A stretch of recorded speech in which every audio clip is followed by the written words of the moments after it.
guys so much for having me. Appreciate it. I got to ask you, is that a virtual background? Or is that your spot?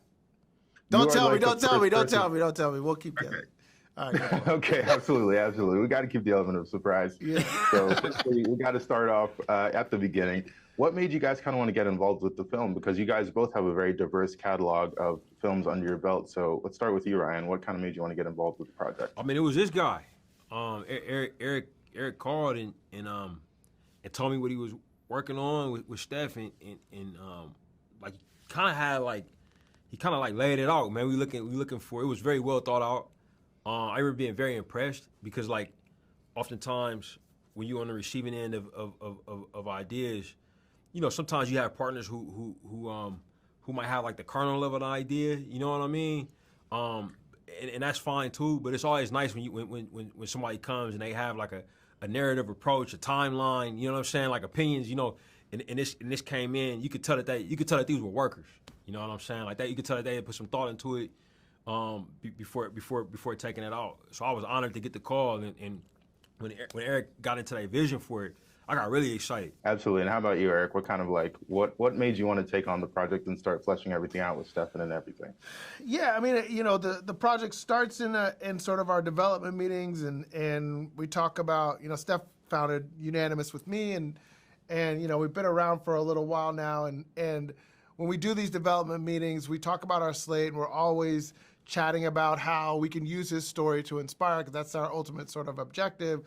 So, you know, I threw that Elite Eight run out to him, and he was like, he sat back, he pondered it, and he was like, man, I haven't seen the guys in a long time. I feel like it's the right time to honor it.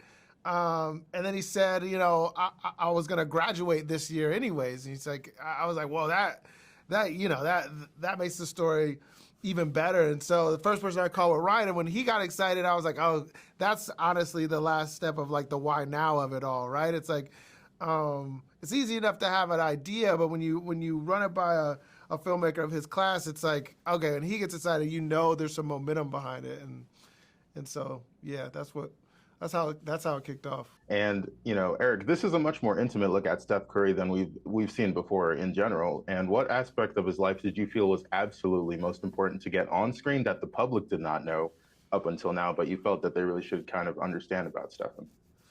I wanted, and honestly, I'll answer this question, but it's really about Pete Nix, the director, right?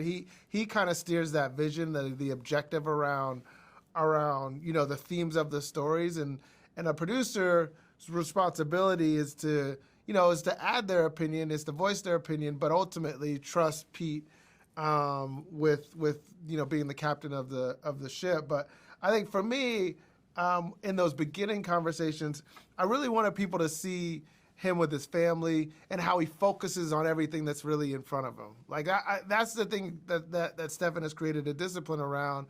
And what makes him do all the things so well is he's able to really focus on the thing that is in front of him, whether it's training or, you know, his family, or it's a development meeting over at Unanimous, or it's signing autographs for kids, or talking to a kid that comes up to him. He's able to really focus on that thing that's right in front of him. And that's really what I wanted people to, or one of the things I wanted people to see throughout the film.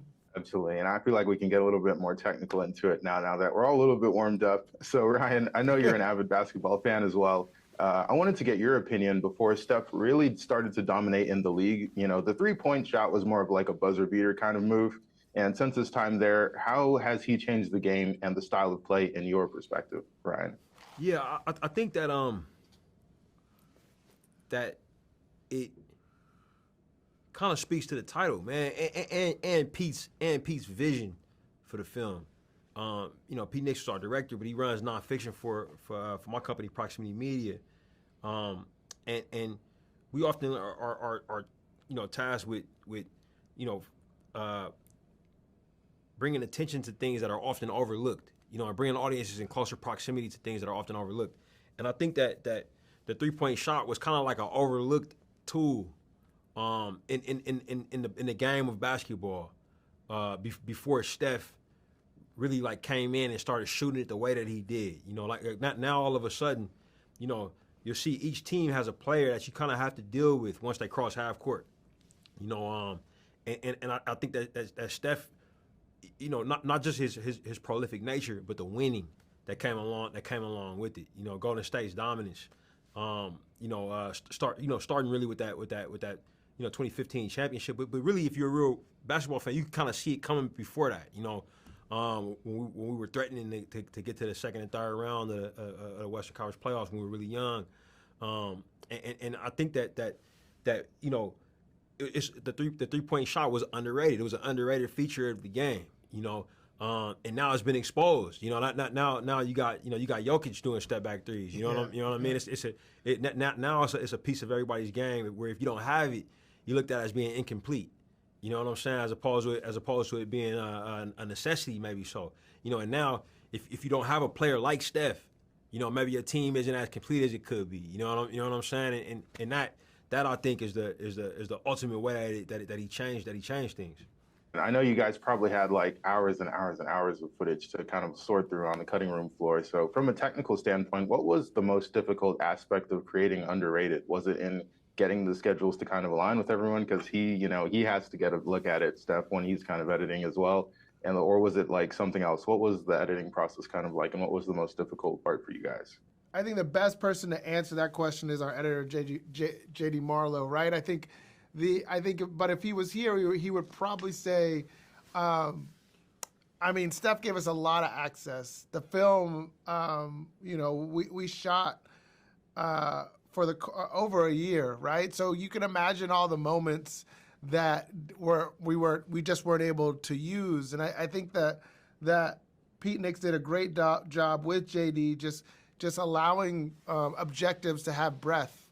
You know, I think a lot of times when these, and this was one of the things that Ryan said early on, but I think a lot of times these sports stories, they need you have to look at them in a different light because there's been quite a bit of them, right? And I think this one, you could see a true filmmaking behind it, whether it be JD or Pete or Ryan, and I think you could see that filmmaking approach behind this film. So I think. To answer your question, it's hard to answer your question because I wasn't the editor, but hopefully that helps give you an idea. I mean, and I'll jump in too. Like Pete couldn't be with us; he had a family issue. But what I do know as a producer on this side, and what we trying to do is to make space for the filmmaker to execute his vision, right? You know, that's the producer's main job. But you know, one thing that did come up was the NBA footage, and how expensive it is. And how once you go over, like I believe a certain percentage, you know, you get hit with a whole nother price tier that just makes it not even worth doing. It would have wiped our budget out. So you know, Pete and JD always had it in their minds. Okay, we can only use the NBA footage sparingly. You know what I mean? Even when we go to film in the NBA stadiums, we got to use it sparingly. You know, and I think that helped. That actually helped with the process because like. It helps you to focus on the other things. You know, it helps you to weight it on the footage of him with his family or footage of Davidson. You know, and the NBA footage comes in sprinkles. You know, and when it comes in, it's special. You know, so I think that was one technical thing that was really common. When Pete told me, I was like, holy shit. Excuse my language, bro. I was like, oh my god, only this percentage. What was it? It was something it's like under 10. Yeah, like under 10%. Yeah. So like once you go to 11, the budget is just like you know, it becomes an NBA movie. You know? Yeah, it does. It does. You know, for sure. I absolutely learned something new today. Yeah. So absolutely. Well, the final question would be, you know, I always love to ask this question of everyone in closing. What would you want viewers to take away from the film, whether it's something about the power of belief or inspiration or, you know, just something about the process of being in the NBA league or the process of filmmaking? What would you like viewers to take away from the film?